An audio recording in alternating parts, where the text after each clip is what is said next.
और भारत के सिक्योरिटी का सवाल जब आया तब उन्होंने कहा कि भारत को एक और कैपिटल होने की जरूरत है, एक और कैपिटल होने की जरूरत है। और जब उनसे पूछा गया कि दूसरा कैपिटल कहां होना चाहिए, तब उन्होंने हैदराबाद सिटी का नाम लेके कहा कि सेकंड कैपिटल जो है वह हैदराबाद में होना चाहिए, क्योंकि पाकिस्तान के बॉर्डर से दिल्ली जो है वो 300 किलोमीटर, चाइना की बॉर्डर से दिल्ली हम लोग देखा जाए तो 500 किलोमीटर बॉर्डर है। और इसलिए उन्होंने कहा कि जब तक हम लोग दूसरा कैपिटल बनाते नहीं तब तक जो है हम लोग सुखरूप है, वी आर सिक्योर्ड, ये नहीं हो सकता। और इसलिए उन्होंने जो है वो हैदराबाद को सेकंड कैपिटल होने की मांग की थी, उस वक्त पूरी नहीं हुई। शायद मेरे ख्याल से तेलंगाना दोबारा इसको मांग करेगा तो सेकंड कैपिटल ऑफ इंडिया जो है वो हैदराबाद यहां पर बन सकता है, ऐसी एक परिस्थिति है।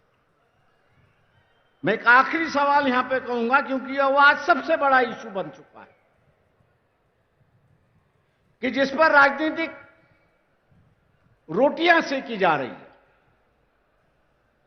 और वो ये है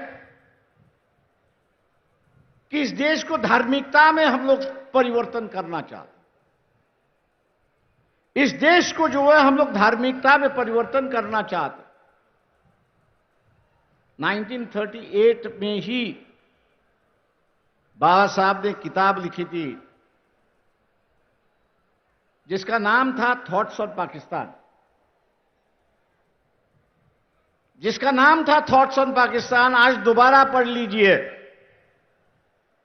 उस वक्त की जो राजनीति चल रही थी वो यही थी कि हिंदुओं की जो शेंडी होती है, चोट होती है, वो मुसलमानों के हाथ में थी, और मुसलमानों की दाढ़ी जो थी वो हिंदू के हाथ में थी। उन्होंने कहा यह राजनीति नहीं चल सकती, उन्होंने कहा यह राजनीति नहीं चल सकती, दोनों अलग अलग है। और इसलिए उस वक्त उन्होंने बंटवारे की बात कही और कहा कि जो मुस्लिम इलाका है उसको एक नया नेशन होना चाहिए, और यहां जो हिंदू है उनके लिए अलग देश होना चाहिए, और भारत उसका वो देश होना चाहिए। ये 1938 में ही बाबा साहब ने उसको शुरुआत की। बंटवारा भी उसी तरह से हुआ, बंटवारा उसी तरह से हुआ। मेजॉरिटी लिविंग मुस्लिम जो है वो पाकिस्तान बन चुके, हिंदू मेजॉरिटी जो था वो भारत यहां पर बन गया। ये जो राजनीतिक रोटियां सेकने की जो राजनीति चली है, उससे मेरे ख्याल से हम लोग को बचना होगा, उससे हम लोग को बचना होगा कि जब यह बंटवारे के साथ साथ इस देश में रहने वाले हिंदू उनके लिए एक राष्ट्र बन चुका है, तो नया राष्ट्र की कहां की चर्चा आप शुरुआत करते हैं? ये तो गुमराह की बात है, धर्म की राजनीति की बात। और जो बाबा साहब ने चेतावनी दी थी कि जिस दिन इस देश